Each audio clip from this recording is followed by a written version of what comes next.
Yun, magandang araw po sa inyong lahat mga tol. Ngayon po ay February 7, 2026. Pag-usapan po natin, ito pong naging pahayag ni Sara Duterte bilang tugon sa naging aksyon o laban sa kanya for impeachment ng Akbayan.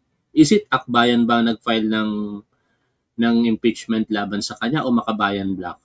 Pero sa aking pagkakaalam, Makabayan Black yung isang grupo na nag-file sa kanya eh. Oh, I see, naalala ko na.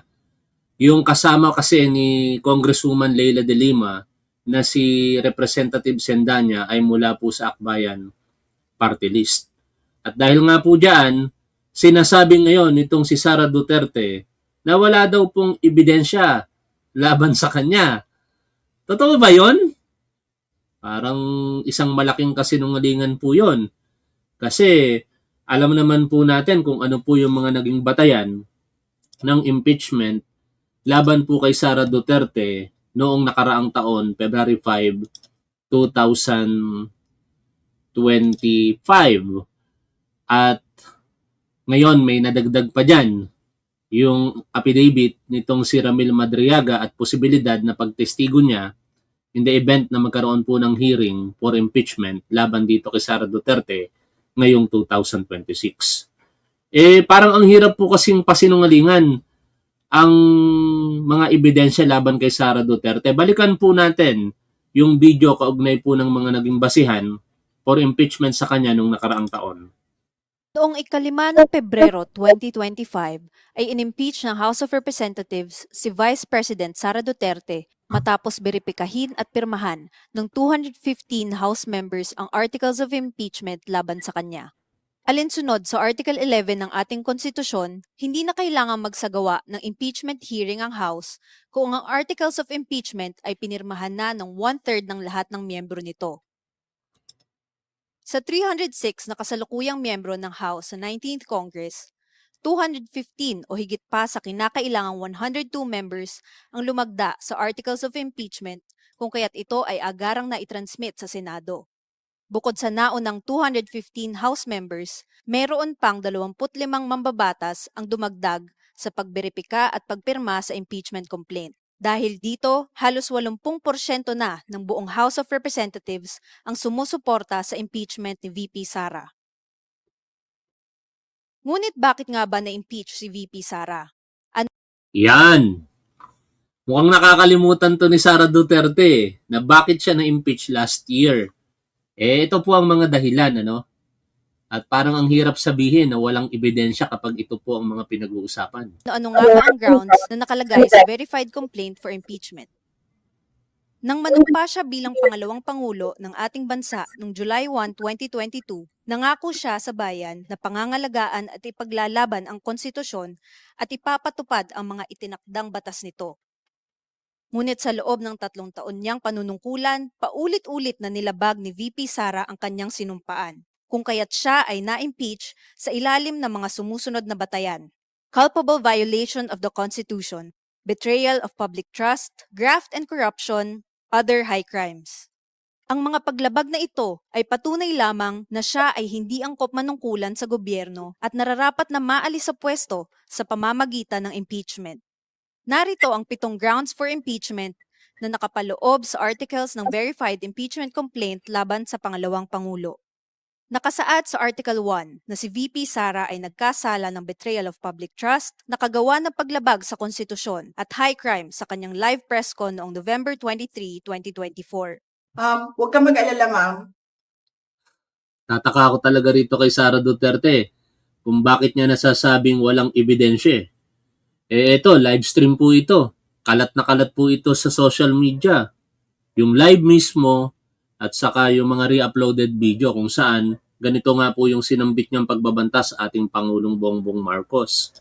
Sa security ko, kasi may kinausap na ako na tao. Sinabi ko sa kanya, kapag pinatay ako, patayin mo si BBM, si Lisa Araneta, at si Martin Romales. No joke. No joke. Yan, ebidensya yan. Kaya nagtataka tayo bakit niya sasabihin ngayon dito sa kanyang video message na walang ebidensya. ayon po sa balita ng News 5, pumalag sa impeachment complaint. Hindi na raw bago ang paratang ng akbayan at pag-endorso sa impeachment complaint laban sa kanya ayon kay Vice President Sara Duterte. Banat niya sa grupo, mali na raw itong pamumulitika. Giit ng bise, isang hakbang lang umano ang impeachment dahil hindi na maipaliwanag ni President Bongbong Marcos ang anyay patuloy na pagkalugmok ng bayan sa kahirapan dulot ng kanyang kapabayaan at bisyo. Grabe, no? Ang lakas mang gaslight nitong si Sara Duterte. Tinawag din niyang fishing expedition ang planadong anyang impeachment ng Kongreso laban sa kanya. O ito po, pasensya na kayo pero para hindi tayo fake news, pakinggan ninyo kung ito bang sinasabi ng Vice Presidente ng mga Duterte ng mga tatangatangang supporter may katotohanan o wala. Kabarakatu. Madayaw, umayaw adlaw kaninyong tanan. Magandang araw sa inyo lahat. Ang impeachment complaint na inendorso ng akbayan ay isang papel na walang kalakip na kahit anong ebidensyang magpapatunay sa mga paratang na isinasaad dito. Hindi na ito bago. Matatandaan na ang impeachment laban sa akin ay naging sagot nila sa aking pag-alis sa gabinete. Isang hakbang na isinagawa dahil hindi na maipaliwanag ng Pangulo ang patuloy na pagkalugmok ng Si Pangulong Bongbong Marcos pa ang hindi makapagpaliwanag. Kakaiba! Kung tutuusin siya yung hindi makapagpaliwanag kung paano nila nilustay di umano yung confidential funds na ipinagkatiwala sa kanila. Sa ikalawang bahagi Hindi na ako, ma'am. basihan ng kanyang impeachment last year, confidential funds po ang pinag-uusapan dito. Ituloy po natin ang pakikinig. Pag namatay ako, sabi ko, huwag ka tumigil hanggang hindi mo mapatay sila. And then he said yes. May naunang pahayag din si VP Sara na nagsasabing nais niyang putulin ang ulo ni Pangulong Bongbong Marcos. Gusto ko tanggalin yung ulo niya ba? Imagine myself cutting his head. Nakapaloob naman sa Article 2 ng Verified Impeachment Complaint na nagkasala ng betrayal of public trust si VP Sara dahil sa maling paggamit at paglustay ng public funds. Paano mo sasabihin, Sara Duterte, na walang ebidensya laban sa'yo dito? May mga nagsasabi na yung paggamit nyo ng confidential funds ay kaduda-duda. Kaya nga pinagpapaliwanag kayo Hindi ba ebidensya yung mga Mary Grace Piatos at iba pang mga pangalan na hindi nyo maipaliwanag kung sino, kung paano nyo Saan ka naman makakita mga tol? 125 million pesos ginasta lamang sa loob ng 11 araw. At Disyembre pa yon, holiday. Ng teteng. Dito lang ako nakakita talaga ng yung mga issue, iniiwasan, tapos ang palalabasin, yung mga nagbabato sa kanya ng akusasyon, ang may issue pa. Katulad nitong sinasabi niya, hindi daw maipaliwanag ng ating Pangulo. Saan banda? Pinapanagot nga ngayon yung mga tiwaling opisyal, yung mga, kung tawagin ng ating Pangulo, ewan ko kung kasama ka doon, pero malamang, balasubas sa ating gobyerno. bayan sa kahirapan, dulot ng kanyang kapabayaan at bisyo. Noong 19th Congress, binuksan pa nila ang isang Investigation in Aid of Legislation, hindi upang lumikha ng batas, kundi upang magsagawa ng isang malinaw na fishing expedition para sa planadong impeachment laban sa akin.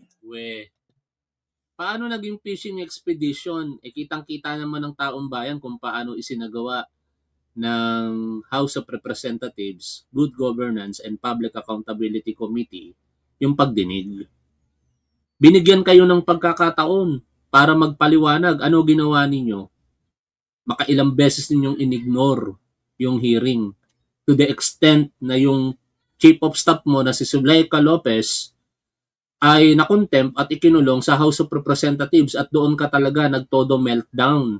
Kaya nga yung unang naging basihan ng impeachment sa'yo ay yung pagbabanta mo sa ating Pangulo, sa ating unang ginang, at sa ating speaker na yung ipapapatay. Diba? Ang galing talaga manglihis ng issue nitong si Sara Duterte eh. Tuloy natin yung pakikinig kung paano di umano'y nilustay ng opisina ni Sara Duterte na kanyang pinamumunuan ang confidential funds.